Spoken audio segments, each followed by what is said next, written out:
Hello students, Mir Anees की मर्सिया निगारी का आज हम मुताला करेंगे वजाहत के साथ।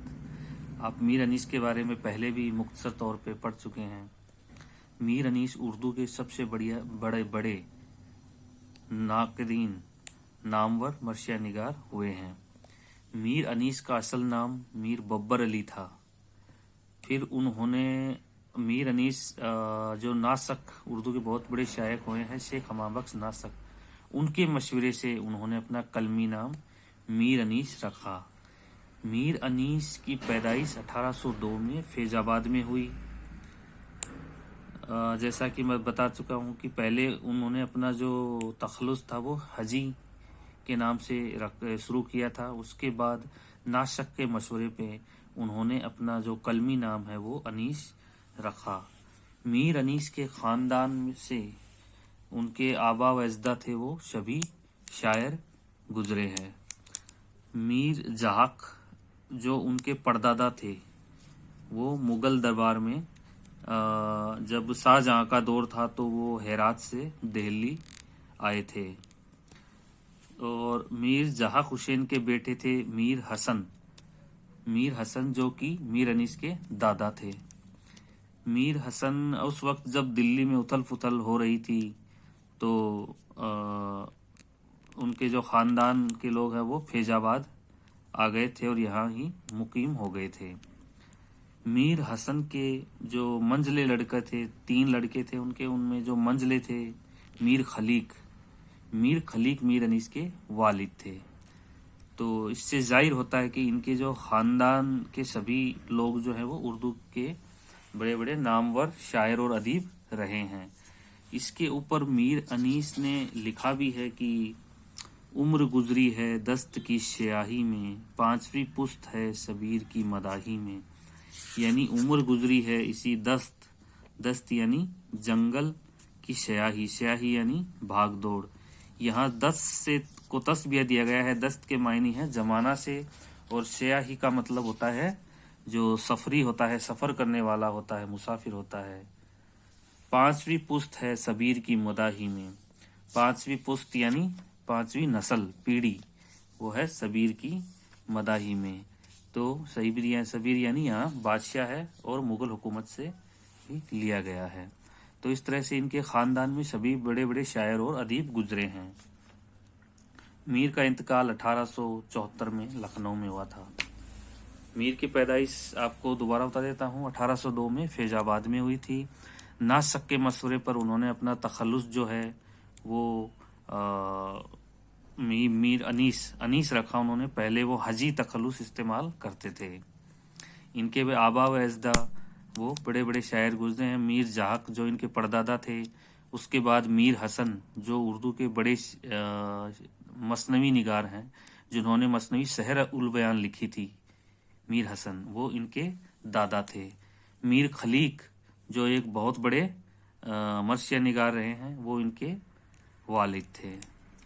मीर अनीस के कलाम की क्या क्या खुसूसियत हैं, उनमें पहला है फसाहत के मायनी खूबसूरती, लफ्ज़ों का हसीन इंतखाब, फिर उनको तरतीब से जोड़ना लिखना, यानी अच्छे लफ्ज़ों, खूबसूरत लफ्ज़ों का इंतखाब करना, यानी उनको चुनना, फिर उनको सलीके से तरतीब देना, फिर उनको सलीके से इबारत में ढालना।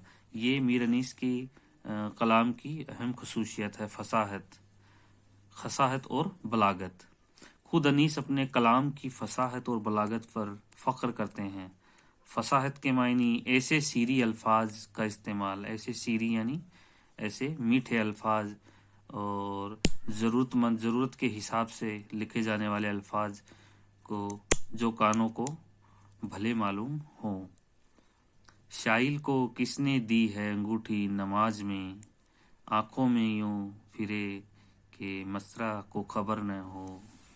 यानी खुदा से जब नमाज के दौरान जब मांगी जाती है दुआएं तो खुदा उसको अंगूठी नमाज में, यानी खुदा उसको नेमत देता है और उसकी आंखों में इस तरह से पानी भर जाता है कि उसकी पलकों को भी ये एहसास नहीं हो ताकि मुझे یہ ملا ہے۔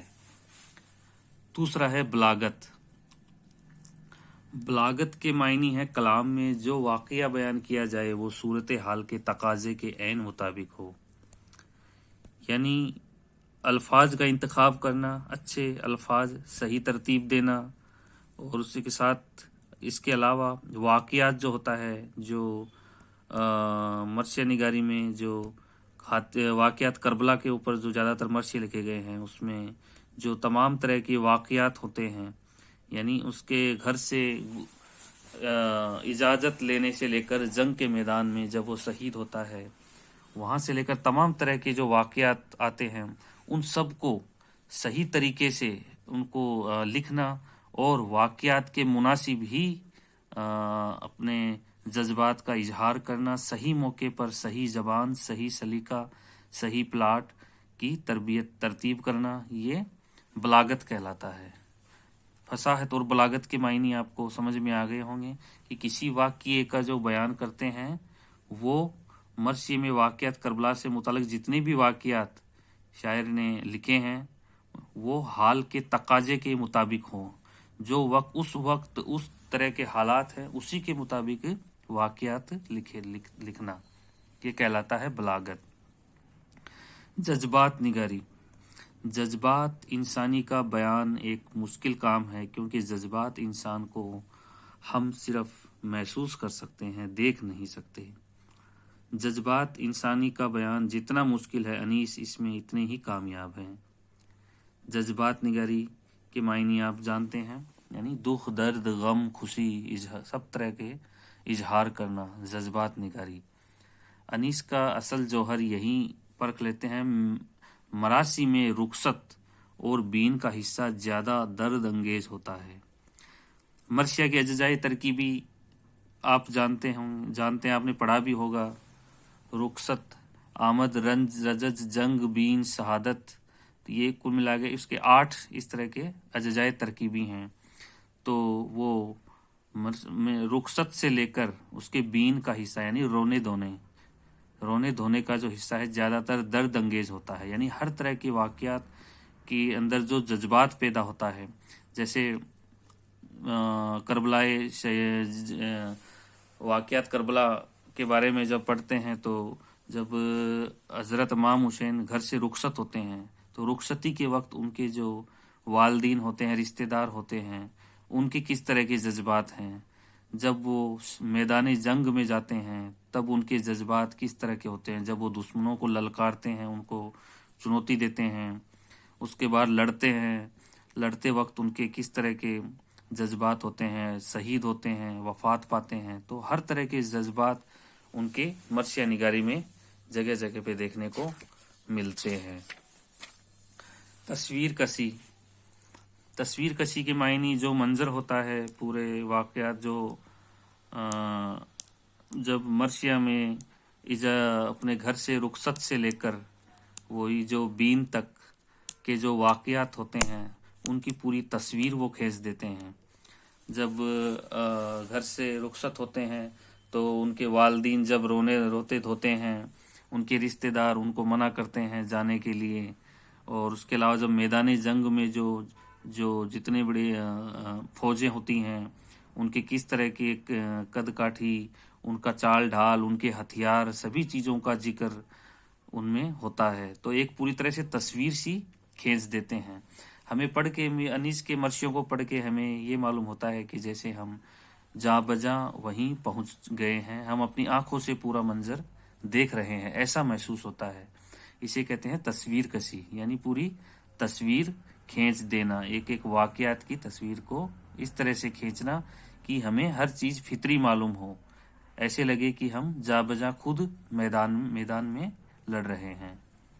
زبان و بیان۔ لفظوں کا بہترین انتخاب انیس کی شاعری کی خصوصیت ہے۔ اب ان کی زبان کیسی ہے، ان کا بیان کیسا ہے۔ انیس اپنے شعروں میں لفظ اس سلیقے سے جماتے ہیں جیسے سلیقے سے جوہری نگینے جڑتا ہے، یعنی جو اپنے الفاظ کا جو انتخاب کرتے ہیں، جو سلیکٹ کرتے ہیں کن طرح کے لفظ مجھے لینے ہیں، پھر ان کو سلیقے سے یعنی ترتیب سے सीक्वेंस से उनको ढालते हैं, लिखते हैं, तो ऐसे लगता है कि जैसे जोहरी, यानी जैसे जोहरी जो होता है वो नगीनों को, मोतियों को एक लड़ी में पिरोता है। इन्हीं लफ्ज़ों के इंतखाब व तरतीब में इन्हें बड़ी महारत हासिल है। इंसानी नफ्सियात यानी इंसान के जो जज्बात और एहसासात हैं उनको लफ्ज़ों में पिरोना। इनका अहम राज ये है कि वो नफ्सियात इंसानी के बड़े माहिर हैं। वो खूब जानते हैं कि किस सूरत हाल में क्या वाक़या पेश किया जा सकता है। यानी जो मैंने फसाहत और बलागत जो आपको पढ़ाया था, कुछ वैसा ही है इंसानी नफ्सियात। यानी जो वाक़यात हैं वो किस तरह पेश करने हैं, किन किन हालात में किस तरह के वाक़यात हमें लिखने हैं। जैसे मंजर तो है जंग का और हम बातें लिख दें या बहारों और नज़ारों का जिक्र करें तो वो बेमायनी हो जाता है। यानी ज़रूरत के हिसाब से सही मौके पे सही वाक़यात को लिखना, ये होता है बलागत। और इंसानी नफ्सियात में इसी के तहत इंसानी नफ्सियात आता है। किसी मौके पर कौन सा किरदार क्या कदम उठाएगा या किसकी ज़बान से क्या कलमात अदा होंगे। यही वजह है कि मीर अनीस ने किरदार निगारी में बड़ी महारत का सबूत दिया है। यानी अपने किरदारों को भी वो, उनके किरदार हैं वो सच्चे होते हैं, अच्छे कैरेक्टर के किरदार उनके होते हैं। मर्शियों में इन अनगिनत किरदार पेश किए हैं और तरह तरह के किरदार इनमें नेक भी हैं और बद भी हैं। यानी तमाम तरह के किरदार उन्होंने लिए हैं, वो अच्छे भी हैं, बुरे भी हैं। मौके के मुवाफिक किरदार से जो हक अदा करवाया है उन्होंने, जो वाक़यात है उसी के मुवाफिकत उन्होंने किरदारों का इंतखाब किया है।